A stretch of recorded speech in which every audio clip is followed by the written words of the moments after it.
Olá! Vamos falar agora a respeito do gênero lírico.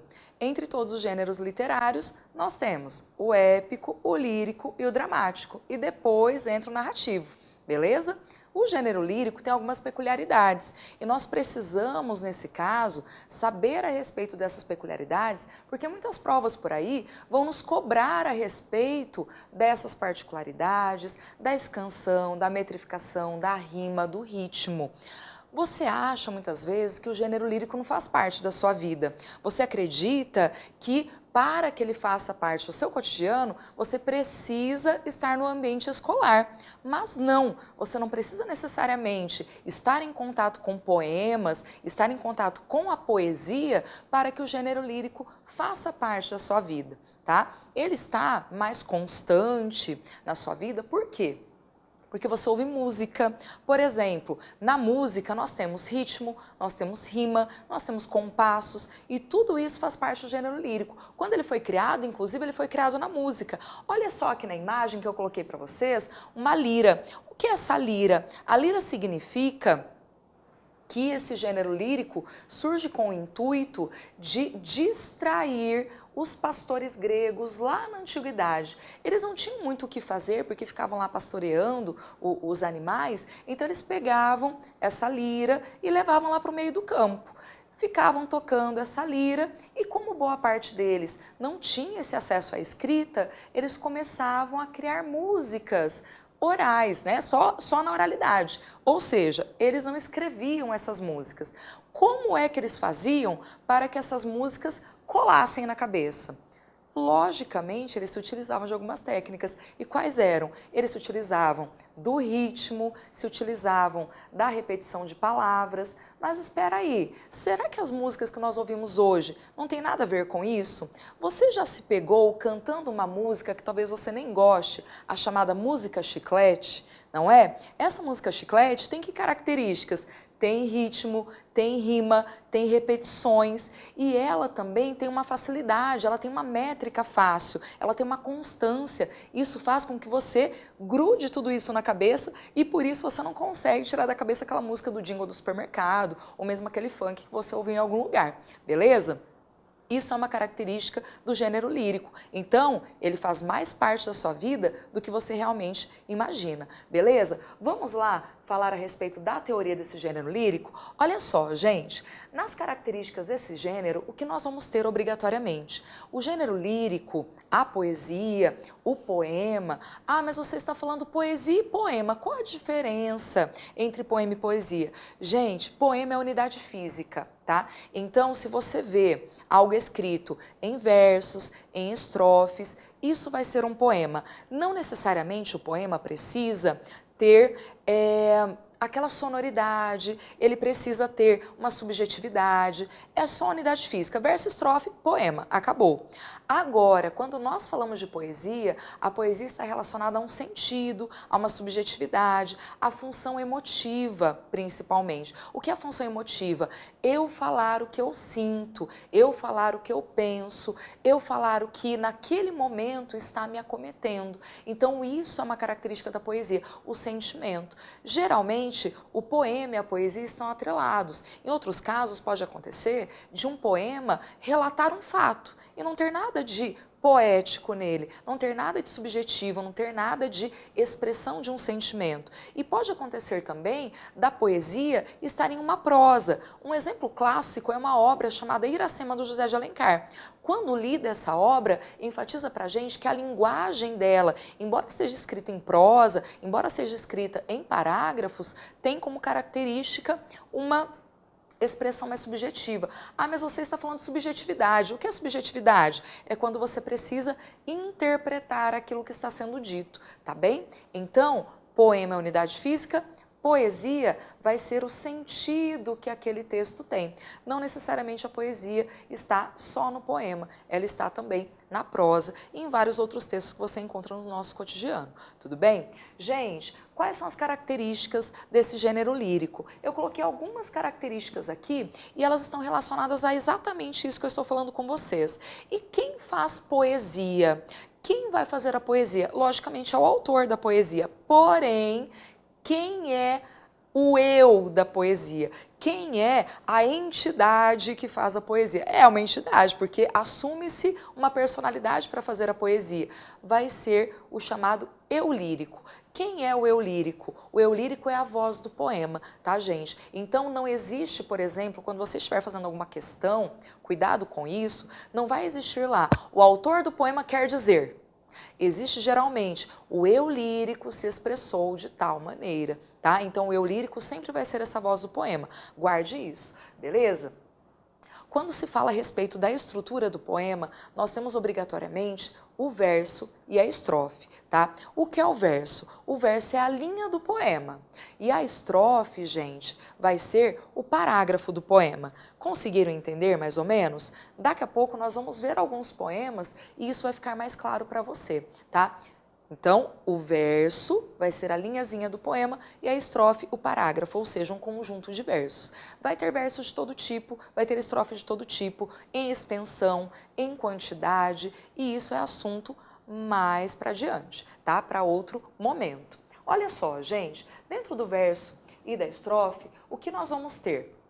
Quando se fala a respeito do verso, nós vamos ter claramente a questão de você conseguir fazer o verso sempre nas linhas, tá? Então as linhas sempre vão ser o verso. Agora, esse conjunto de linhas aqui é chamado de estrofe, tá? Então ficou fácil para a gente identificar. Tem poema que tem várias estrofes, tem poema que tem uma estrofe só, tá? Então isso é algo que vai aparecendo das mais variadas maneiras, certinho? Além disso, gente, quando se fala de verso e estrofe, geralmente elas têm várias classificações. Então, vai ter estrofe de 3 versos, vai ter estrofe de 4 versos, estrofe de 6 versos, tá? E esses nomes precisam ser lembrados uma vez que eles aparecem nas provas. Vão ter provas que vão questionar para você apenas a interpretação do poema.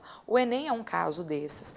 Vão ter provas de alguns vestibulares que vão questioná-los a respeito desse aspecto estético, e estético de físico mesmo. Tem quantos versos, tem quantas estrofes, além disso, tem quantas sílabas métricas, como é a rima, tá? Então, nesse momento aqui, nós precisamos saber como se constrói o poema, verso e estrofe, beleza? Vamos lá então, gente. Passando aí adiante. Quando se fala da classificação das estrofes, é bastante tranquilo. A estrofe é formada dessa maneira aqui, ó. Um monóstico, por exemplo. Um monóstico é quando nós temos uma estrofe de um verso. O dístico, 2 versos. Trístico, 3 versos. E por aí vai, tá? Então, essa estrofe vai mudando de nome conforme ela vai tendo uma certa quantidade de versos. Tudo bem? Os mais usados vão sendo aí o trístico, o tetrástico, tá? Então são estrofes que aparecem mais dentro da poesia, mas isso não significa que não vão aparecer várias outras, que não vai ter poema, que não tem essa delimitação, então vai ter uma estrofe dentro do poema que tem 7, outra estrofe que tem 6, então isso vai aparecendo principalmente agora na contemporaneidade, várias formas diferentes de se expressar, ok? Vamos lá adiante, gente. Quando se fala a respeito do ritmo, o ritmo é uma característica do poema de algo bastante demarcado, tá?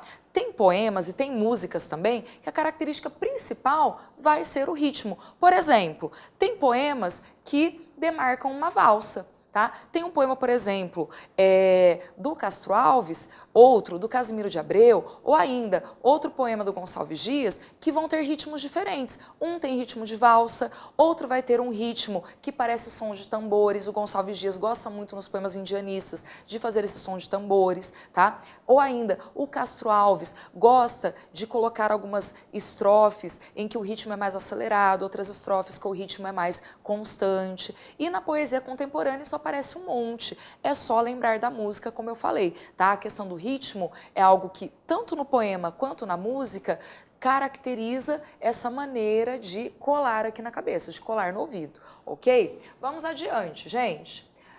Dentro do ritmo, nós vamos ter a ideia da rima, tá? O que vai ser a rima? Rima é uma estratégia também para que você comece a fixar essa música, esse ritmo aí na sua cabeça, tá? Dentre as estratégias da rima, nós temos algumas classificações.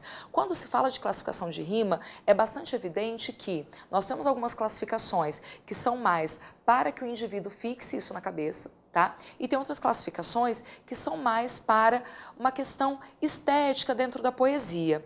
Ah, mas por que, por exemplo, tem essa questão estética? Por que que o poema precisa ter rima rica, rima pobre, por exemplo? Já vamos falar a respeito disso.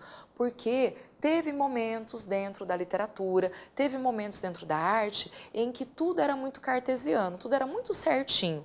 Por esse motivo, o poeta tinha que fazer um poema que tivesse todas as rimas parecidas, ou seja, se em alguns versos as palavras terminavam com ão, nos outros versos as palavras tinham que terminar com ia, ou seja, ão ficava rimando sempre com ão, ia ficava rimando sempre com ia, ou seja, dessa maneira, logicamente, a poesia também era uma estratégia para grudar na cabeça, certinho?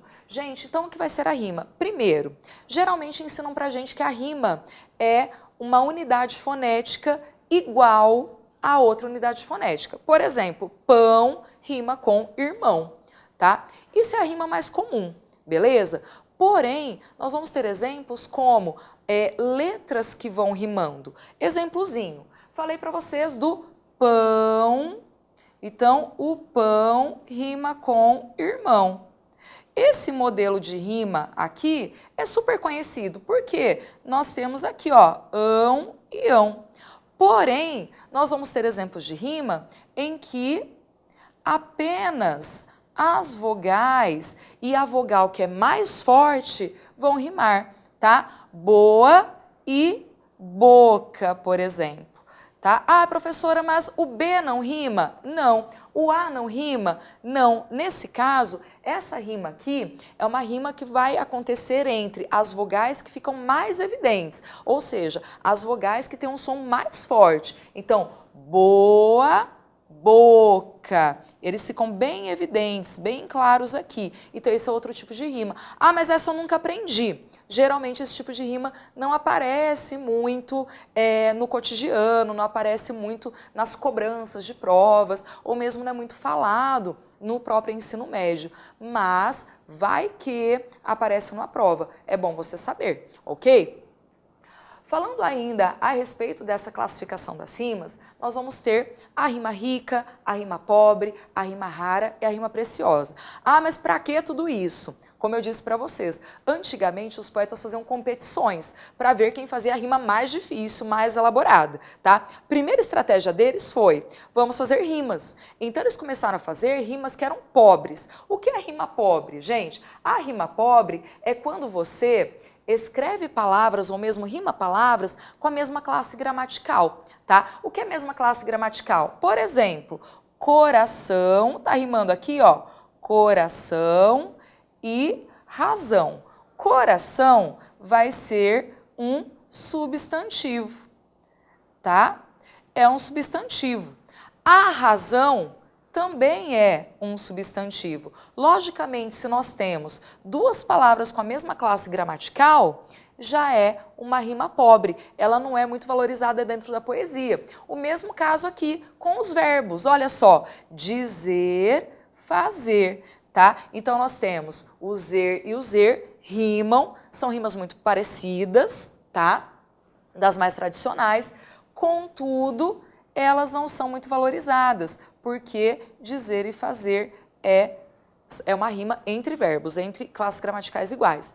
Contudo, como a batalha aí dos poetas começa, alguns começam a fazer a rima rica. O que é rima rica? Quando palavras de classes gramaticais diferentes rimam. Simples, gente. O que eles vão fazer aqui? Eles vão rimar, por exemplo, cicatriz, que é um substantivo, tá? A palavra feliz, que é um adjetivo.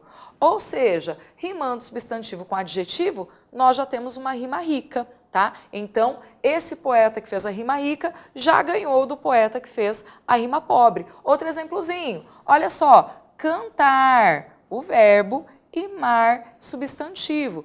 Também esse poeta acaba ficando na frente do outro porque ele fez uma rima rica. Tudo bem? Rima pobre, classes gramaticais iguais, e rima rica, classes gramaticais diferentes. Beleza? Vamos adiante. Gente, ainda falando das rimas, nós temos as rimas consoantes, que são as rimas perfeitas, e nós temos as rimas assonantes, que são as rimas imperfeitas. Como eu já tinha falado para vocês, tem algumas rimas que são mais parecidas e tem algumas rimas que são mais diferentes, tá bem?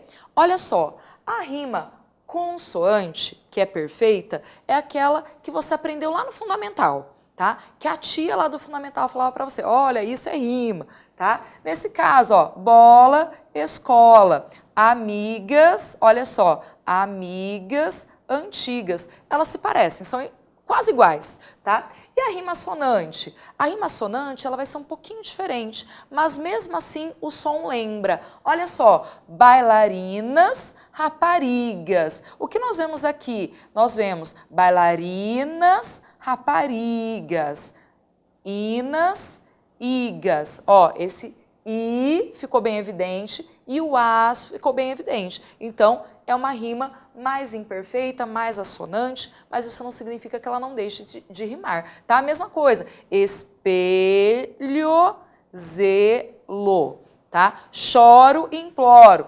choro, imploro. Então lembra, tá? A música usa muito disso. Na ausência de uma rima, de uma palavra que rime de maneira mais perfeita, a música vai usar as rimas mais parecidas para conseguir dar a sonoridade, beleza? Nós vimos as rimas ricas e pobres e agora nós vamos ver dois exemplos que aparecem muito na poesia, mas quase não se classifica. Quais são? A rima rara e a rima preciosa. O que é rima preciosa? Rima preciosa é aquela onde há uma palavra, tá, de bloco único, por exemplo, olha aqui, estrela, e tem, por exemplo, uma colocação pronominal, ou seja, duas palavrinhas. Veja bem, vela, estrela, rima com vela. Então, aqui uma palavra de bloco único, estrela, e vela, o verbo mais o pronome oblíquo. Outro exemplo, gala, ó, gala, ala, aqui, abraçar, lá. Também fez aí uma rima que é um pouquinho diferente das outras que a gente conhece, tá? Então, por isso, ela entra como rima preciosa. Mais um exemplo, que é difícil aparecer, quando uma palavra rima com uma letra só.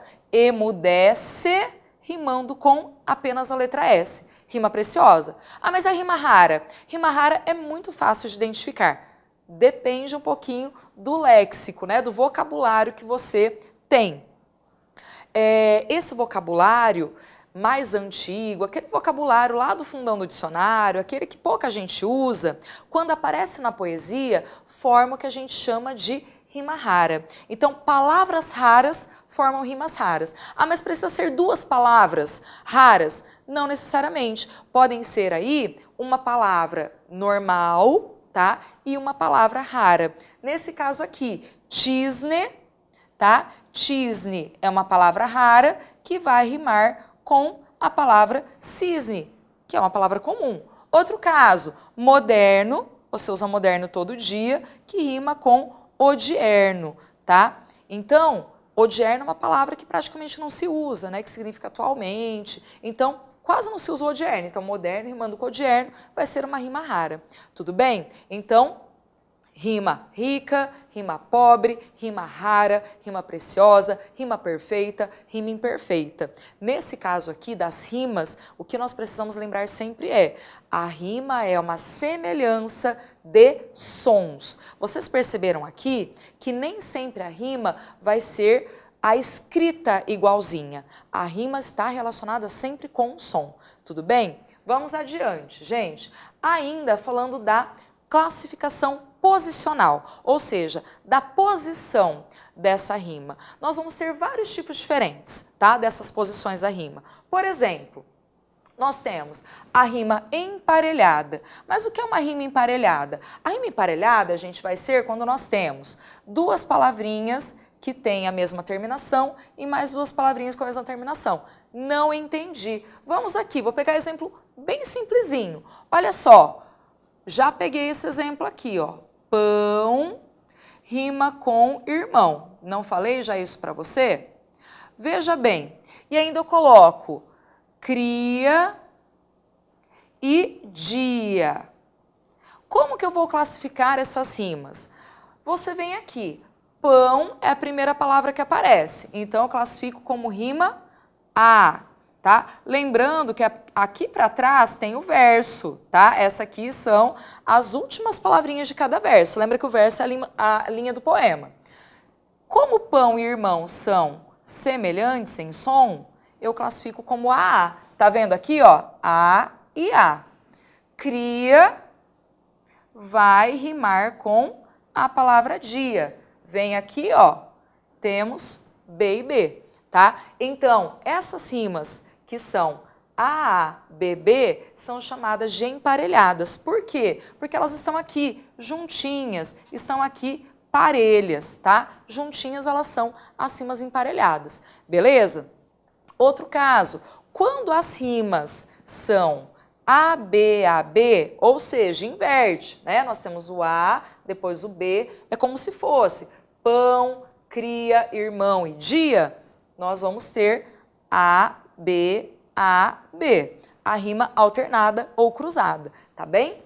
Interpoladas é quando a rima forma A, B, A, ou seja, nós vamos ter pão, cria, dia, irmão, tá bem? E por fim, as rimas encadeadas, que são as internas. As encadeadas são mais ou menos assim, eu vou mostrar aqui para você também. Por exemplo, gente, nós temos o verso, no meio do verso nós temos a palavra rosa, tá? E depois o verso continua, tá bem?